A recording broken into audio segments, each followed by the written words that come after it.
नमस्कार प्रिय साथियों, बहुत बहुत स्वागत है, बहुत बहुत अभिनंदन है आपका अपने YouTube चैनल आर्यन एस्ट्रोलॉजी में।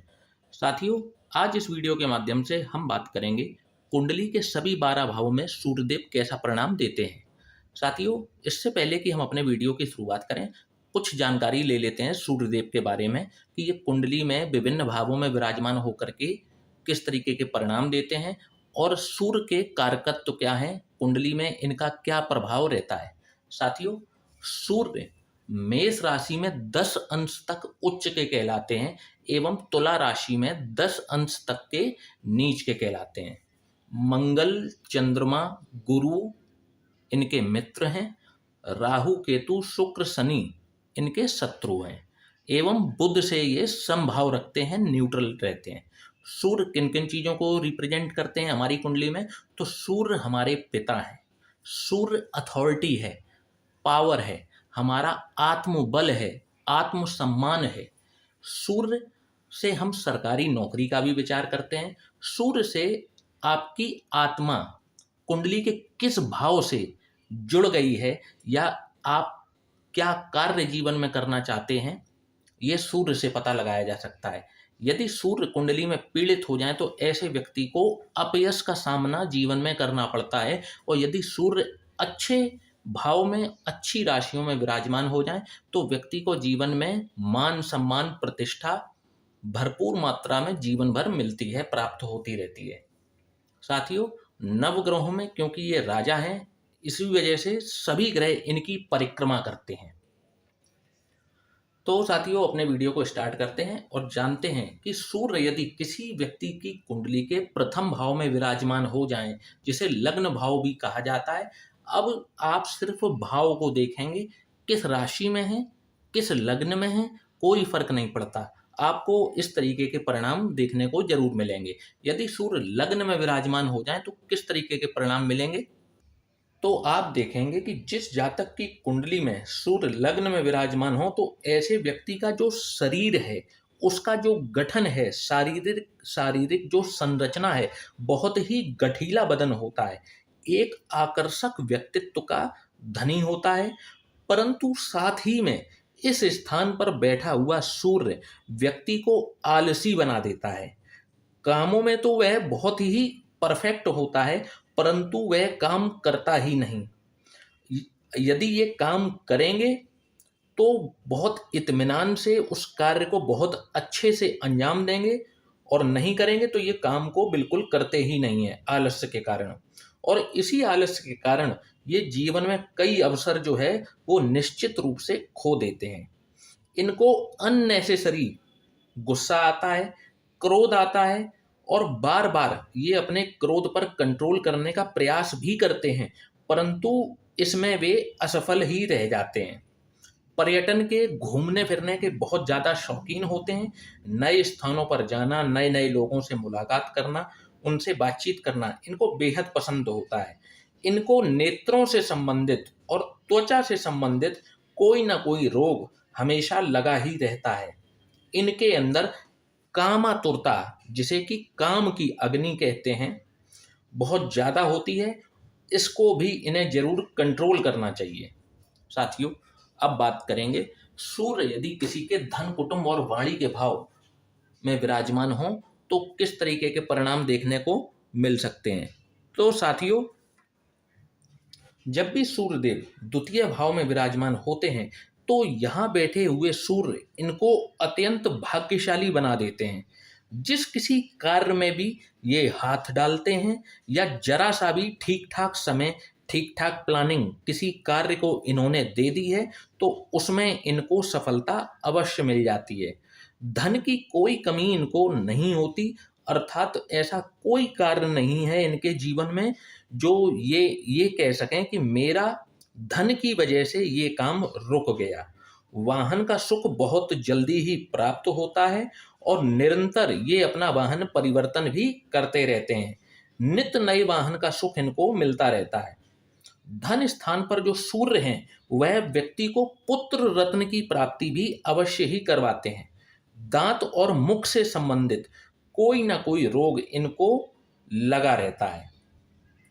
साथियों, अब बात करेंगे कि जब भी सूर्य देव जो हैं वो कुंडली के तृतीय भाव जो कि पराक्रम का भाव है, जब भी यहाँ पर विराजमान हो जाएंगे तो कैसा परिणाम दिखाएंगे। तो आप देखेंगे कि ऐसा व्यक्ति शौर्यवान होता है, पराक्रमी होता है, और इनका जो पराक्रम है वह प्रचंड स्तर का होता है, और इसका ये सही स्थान पर प्रयोग भी करते हैं। और यही कारण है कि इनको सम्मान की बहुत बड़ी भूख होती है, और ऐसा व्यक्ति कई बार बिना किसी पैसे के लालच के केवल सम्मान प्राप्ति के लिए अपना समय और पैसा लगाते हैं, और इनको उसका प्रतिफल भी अवश्य मिलता है, इनको मान सम्मान भी बहुत मिलता है। परंतु यहाँ पर बैठे हुए सूर्य एक दिक्कत भी लेकर के आते हैं कि इनको इनके जो स्वयं के भाई हैं वो इनके विरोधी होते हैं। सही और गलत सभी कार्यों का विरोध करते हैं इनके भाई। जन्म स्थान से दूर जाकर के ही इनको तरक्की और पैसा दोनों मिलते हैं। आय से अधिक खर्च करना इनकी एक बहुत बड़ी कमजोरी होता है, जितना कमाते हैं उससे भी अधिक ये खर्चा कर देते हैं। साथियों, अब बात करेंगे सूर्य जब भी चौथे भाव में विराजमान हो तो कैसा परिणाम दिखाएंगे। तो साथियों, आप देखेंगे कि ऐसे व्यक्तियों को जिनके सूर्य चौथे भाव में विराजमान हैं, अपने मित्रों से बहुत सावधान रहना चाहिए।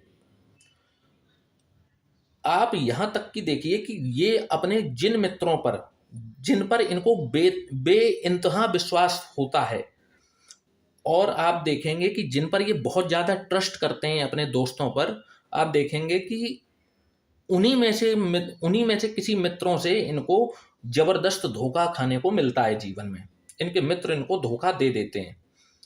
इनकी जो जीवन शैली है, इनको निरंतर अपना स्थान परिवर्तन करना पसंद होता है। कभी यहाँ खड़े हैं, कभी वहाँ खड़े हैं, घूमना फिरना, इधर उधर टहलते ही रहते इनको देखा जाता है। इनका जो चितवन है वो इसी प्रकार का होता है, कभी यहाँ खड़े हो गए, कभी वहाँ खड़े हो गए, घूमते फिरते रहना, टहलते रहना इनकी आदत होती है। और आप देखेंगे कि ऐसा व्यक्ति जो है वो स्थिर विचारों वाला नहीं रह पाता। इनके जो माइंड सेट है, इनका जो सोचने का तरीका है वो स्थिर नहीं है। ये इनके विचार भी निरंतर बदलते रहते हैं। शारीरिक गठन की यदि बात करें तो इनका संतुलित और कई बार दोहरे शरीर के ये होते हैं। साथियों, यहाँ पर बैठे हुए सूर्य इनको भूमि भवन वाहन से संबंधित जो है वो अच्छे रिजल्ट प्रदान करते हैं। बड़ा भवन, बड़ी गाड़ी, लग्जीरियस गाड़ी मिलने के सूर्य यहाँ पर योग निश्चित तौर पर बनाते हैं चतुर्थ भाव में। ऐसे व्यक्तियों को अपनी माता से भी किसी न किसी प्रकार का जबरदस्त लगाव होता है। साथियों, अब बात करेंगे सूर्य जब भी पंचम भाव में विराजमान हो तो कैसे परिणाम दिखाएंगे। तो साथियों, पंचम भाव में जब भी सूर्य विराजमान होते हैं, ऐसा व्यक्ति बहुत ही बुद्धिमान होता है। सभी लोग इनसे सलाह लेकर के कार्य करते हैं। विवेक का इस्तेमाल बहुत ही बेहतर ढंग से, बहुत ही संतुलित ढंग से करते हैं। परंतु यहाँ पर बैठा हुआ सूर्य हृदय रोग का कारण बनता है, पक्षाघात का कारण बनता है। इसलिए इनको इस पर विशेष ध्यान देना चाहिए और नियमित रूप से व्यायाम को अपने जीवन का हिस्सा बनाना चाहिए। संतान इनको या तो होती ही नहीं है या फिर देर से होती है। कुंडली मिलान करके इनको विवाह करना चाहिए, और मेहनत का जो फल है वह भी इनको बहुत देरी से मिलता है। ऐसा नहीं है कि मिलेगा नहीं, परंतु देरी से मिलेगा। साथियों, अब बात करेंगे सूर्य जब भी रोग, रिपु, ऋण यानी छठवें भाव में विराजमान हो तो कैसे परिणाम दिखाएंगे। तो आप देखेंगे कि ऐसे व्यक्ति को एक प्रबल शक्ति प्राप्त होती है। इनके शत्रु इनके सामने टिक नहीं पाते। इसलिए यदि इनको शत्रुओं का संहारक कह दिया जाए तो किंचित भी अतिशयोक्ति नहीं होगी। आजीविका के मामले में ये सही चयन नहीं कर पाते। अध्ययन किसी विषय का करेंगे और कार्य किसी और क्षेत्र में करते हैं। और सही और गलत का जो निर्णय है, इसमें ये कई बार ठीक से निर्णय सही समय पर नहीं ले पाने के कारण बहुत अच्छे अवसरों को खो बैठते हैं। साथियों, अब बात करेंगे सूर्य जब भी सप्तम भाव में विराजमान हो, जो कि रिलेशनशिप का भाव है, पार्टनरशिप का भाव है, तो कैसे परिणाम दिखाएंगे। तो आप देखेंगे कि जिसके भी सप्तम भाव में सूर्य विराजमान है, ऐसे व्यक्ति को किसी न किसी प्रकार की व्याधि, बीमारी हमेशा शरीर में लगी रहती है। मतलब अपनी बीमारी से बहुत परेशान रहते हैं और इसी कारण से इनके व्यक्तित्व में एक चिड़चिड़ापन आ जाता है और कहीं न कहीं ये उनके दाम्पत्य जीवन में कलेश का कारण भी बनता है। एक्स्ट्रा मैरिटल अफेयर सप्तम भाव में सूर्य के होते हुए जरूर होता है। साथियों, अब बात करेंगे सूर्य यदि अष्टम भाव में विराजमान हो तो कैसे परिणाम दिखाएंगे। तो साथियों, अष्टम भाव में सूर्य कभी भी अच्छे परिणाम देते हुए नहीं दिखते। अष्टम भाव में जब भी सूर्य विराजमान होते हैं, ऐसे व्यक्ति के आप पिता को देखिए, उनका जो जीवन है वो अत्यंत संघर्षपूर्ण होता है। जिसके भी सूर्य अष्टम भाव में हो, उसके पिता की बात की जा रही है, उसके पिता को जीवन में बहुत संघर्ष करना पड़ता है। आप देखेंगे कि ऐसे व्यक्ति को खुद भी मानहानि का सामना जरूर करना पड़ता है। जिंदगी में अस्थिरता बनी रहती है। ये 10 कदम आगे बढ़ाते हैं और फिर इनको 20 कदम पीछे आना पड़ जाता है। इनके कार्यस्थल पर भी इनको अपमानित होना पड़ जाता है, बेइज्जती सहनी पड़ सकती है। मायके और ससुराल दोनों ही पक्ष इनको कभी भी मदद नहीं करते। इनको सारे कार्य स्वयं अपने बलबूते पर करने पड़ते हैं। साथियों, अब बात करेंगे सूर्य जब भी नवम भाव, जो कि भाग्य का भाव है, पिता का भाव है, जब भी सूर्य यहाँ पर विराजमान हो तो कैसे परिणाम दिखाएंगे। तो ऐसे व्यक्ति को हर कार्य कुशलता प्राप्त होती है। मतलब जिस कार्य को करेगा बहुत कुशल तरीके से करता है। ऐसा कि जिसको हम कहें कि वह मल्टी टैलेंटेड होता है। जो भी कार्य हाथ में लेता है, आपको लगेगा कि ये व्यक्ति तो उसी कार्य को करने के लिए पैदा हुआ है। इतना परफेक्शन की तरह काम करते हैं। परंतु कभी कभी ये अपनी कुशलता का गलत प्रयोग करते हैं और जिसके लिए इनको बाद में पछताना भी पड़ता है। और आप देखेंगे कि जब भी सूर्य नवम भाव में विराजमान होते हैं तो ये नास्तिक होते हुए जरूर देखे जाते हैं। ईश्वर पर इनका कोई भरोसा, कोई विश्वास नहीं होता और मैरिटल लाइफ भी इनकी जो है वो डैमेज होते हुए जरूर स्पष्ट रूप से देखी जा सकती है। अब साथियों, बात करेंगे कि सूर्य जब भी दशम भाव में विराजमान हो तो कैसे परिणाम देखने को मिल जाते हैं। तो यहाँ पर बैठे हुए सूर्य एक तो हो जाते हैं दिग्बली।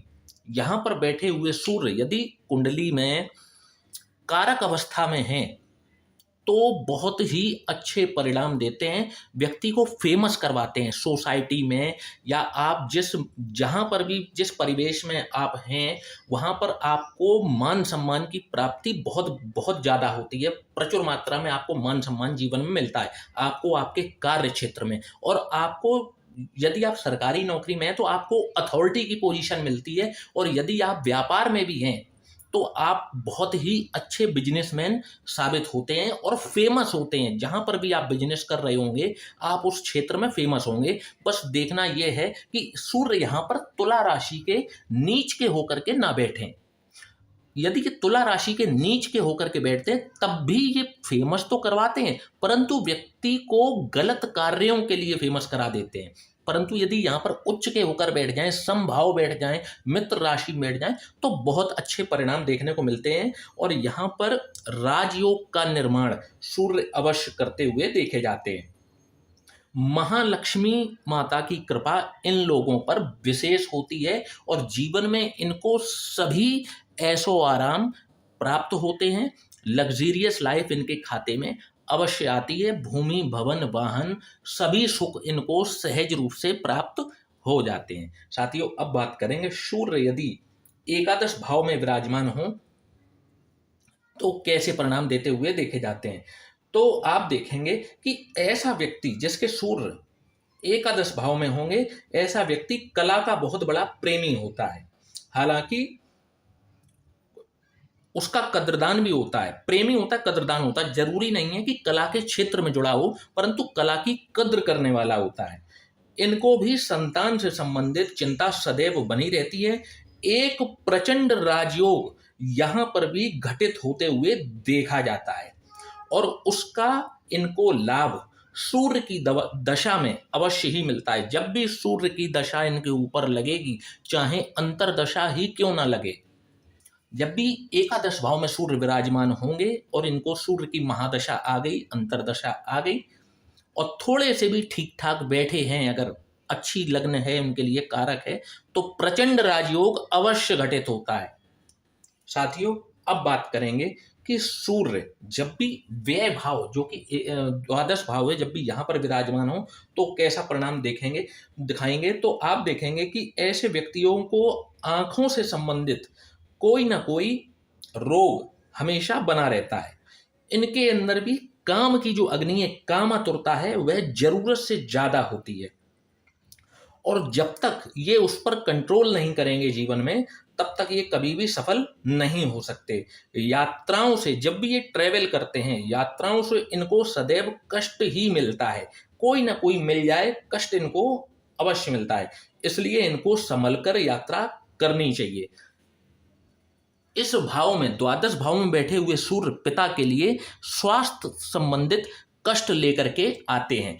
एक अष्टम भाव में, एक द्वादश भाव में। इन दो भावों में अगर यदि सूर्य विराजमान हैं तो आपको जीवन में अपयश का सामना करना पड़ सकता है, मान सम्मान में आपके जो है वो गिरावट आ सकती है और आपको पिता से संबंधित कोई ना कोई चिंता, उनके स्वास्थ्य संबंधी चिंता या उनको जीवन में संघर्षपूर्ण जीवन उनका, ये यहाँ पर होते हुए देखा जाता है जब भी अष्टम में सूर्य हो या द्वादश में सूर्य हो।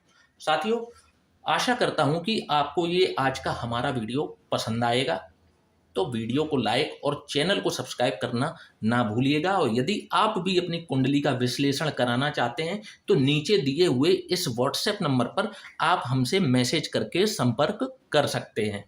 साथियों, इसी के साथ में अब इस वीडियो को समाप्त करते हैं। जय श्री राम।